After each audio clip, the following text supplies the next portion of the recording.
Bueno, en la historia secreta de Argentina, según Iván Carrino, nos muestra que para entender lo que está pasando en nuestro país es fundamental saber cómo se maneja la política y la economía, que son las verdaderas fuerzas de poder que deciden en nuestro país. A esto se remitió primeramente Carrino cuando habló de un Estado profundo. ¿A qué se refirió con Estado profundo? A que es la asociación híbrida de políticos, empresarios y sindicalistas capaces de gobernar Argentina sin tener que ir a elecciones ni jamás tener que mostrar el rostro. Estas fuerzas son las que infectan al gobierno y a sus industrias relacionadas y a su vez es el mismo gobierno quien les da esta autoridad y sus depredaciones, sus ilusiones y vanidades que se convierten en políticas públicas que la mayoría desconoce. ¿Cuál es su principal objetivo? Es transferir la riqueza y el poder de las personas que como nosotros trabajamos y producimos día a día para conseguir lo nuestro. También, aparte de este estado profundo, aparece un verdadero círculo rojo, que es la verdadera maquinaria de intereses ocultos. Este círculo rojo es el poder detrás del poder, donde por ejemplo, Mauricio Macri afirmó que son los que toman la mayoría de las decisiones. Políticos, periodistas, jueces, empresarios, sindicalistas, economistas, pensadores, que son la verdadera industria del lobby, que es la consecuencia natural del Estado grande y es la esencia del Estado profundo. Pero a su vez, Iván Carrino nos muestra que hay tres elementos en el Estado profundo. Los empresarios, que no quieren competencia, los sindicalistas, que se oponen a la productividad, y los políticos. Para todos estos elementos, se vale del proteccionismo. Pero vamos a ver primeramente los empresarios. Ellos son aquellos que no quieren competencia y la evitan a toda costa, ya que la competencia va a achicar sus márgenes de ganancia y los obliga a innovar y a mejorar constantemente, ya que la eficiencia misma lo demanda. Lo mismo sucede con los monopolios, en donde es el gobierno quien es el que puede garantizarlo o les da un derecho legal para explotar en la industria y el comercio. ¿Sí? Para todo esto se vale de un proteccionismo, ¿sí? Los empresarios se valen de esto porque genera traba a los productos que ingresan desde el exterior, enfrentando menos competencia y permitiendo que los precios sean cada vez más altos. Eh, lo cual a su vez nos genera más pobreza dejándonos en el mismo lugar. Pero hay un enemigo muy clave en esto, el libre comercio. Es aquel que es un enorme creador de riqueza, ya que las ganancias de los precios más baratos gracias a este comercio son mayores que las pérdidas que sufren las empresas que no pueden competir. Vamos a ver otro elemento que son los sindicalistas, ¿sí?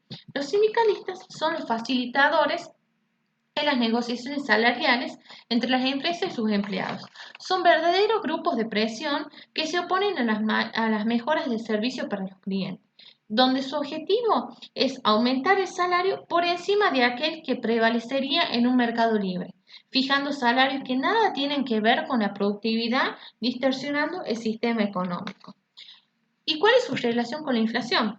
Ya que esto tiene enormes causas negativas, los sindicatos exigen un aumento de salario demasiado elevado, donde el Banco Central debe aplicar una política monetaria blanda, generando inflación y generando desempleos, ya que el costo de contratar a alguien bajo la presión y política de los sindicales es demasiado alto, entonces se va volcando más al mercado negro.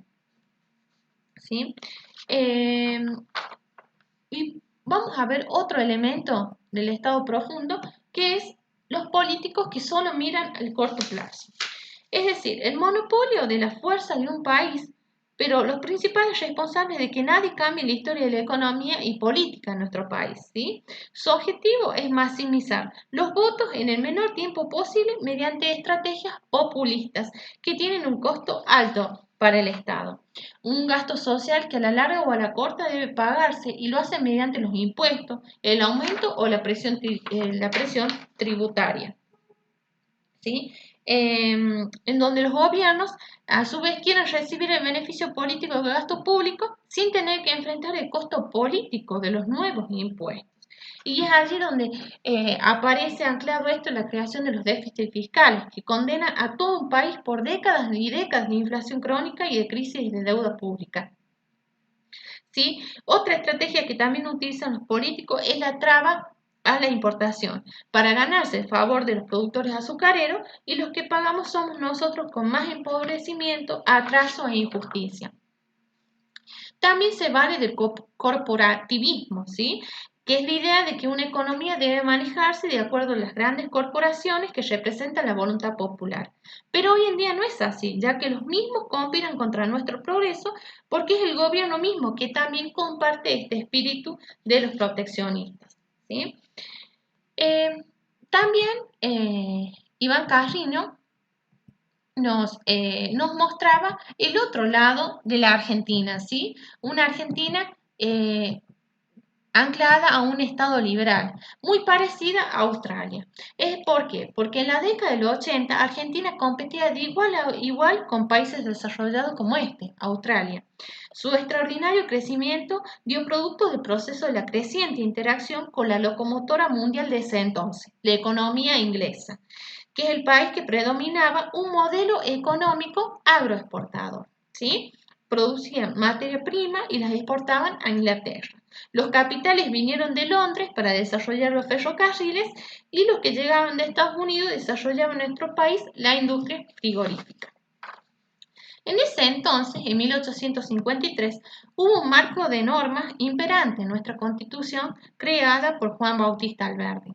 Estaba basado en la Ley de Leyes de los Estados Unidos, de estilo liberal, limitando el poder del Estado y garantizando la libertad de comercio, la libre inmigración y el libre intercambio, asegurando la estabilidad jurídica en el país, en donde a los ciudadanos no se les iba a cobrar impuestos abusivos o nuevos.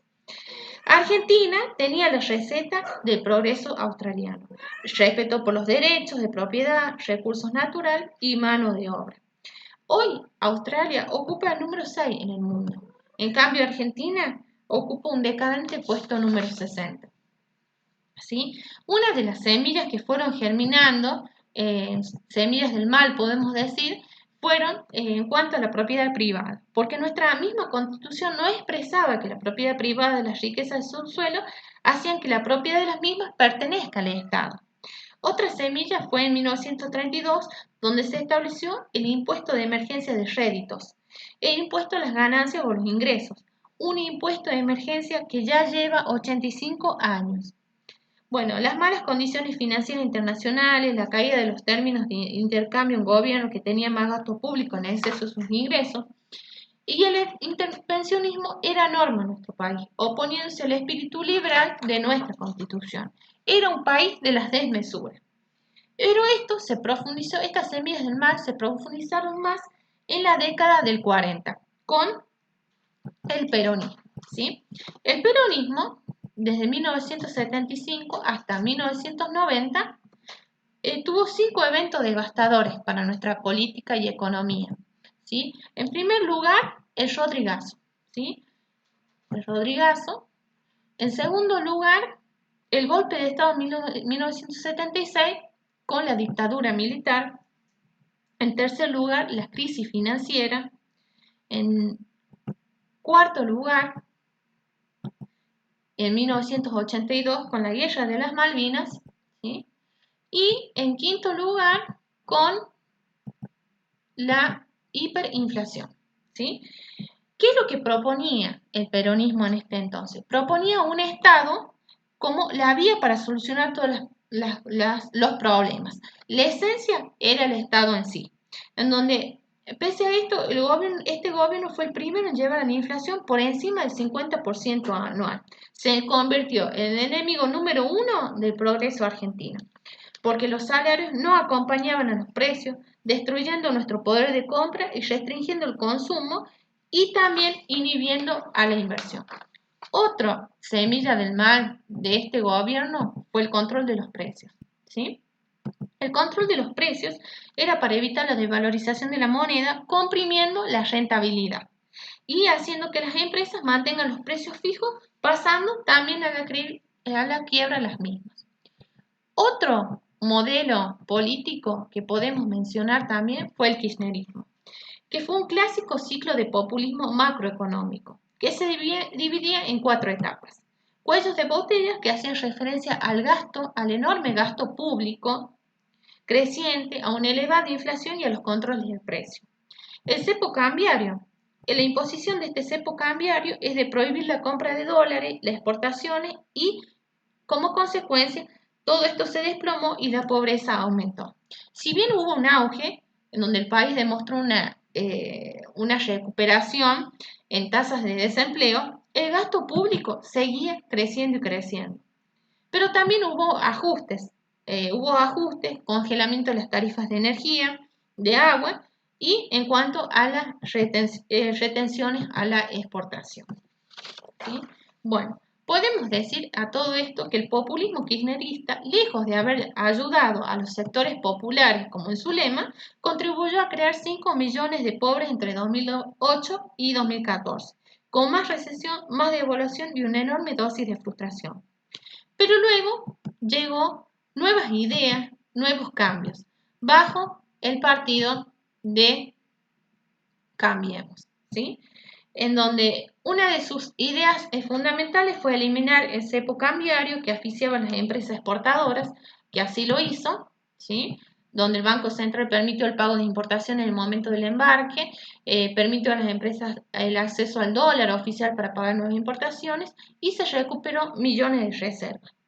También buscó eliminar retenciones de impuestos a las ganancias y también aprobar un arancel de 0% a la importación a las networks.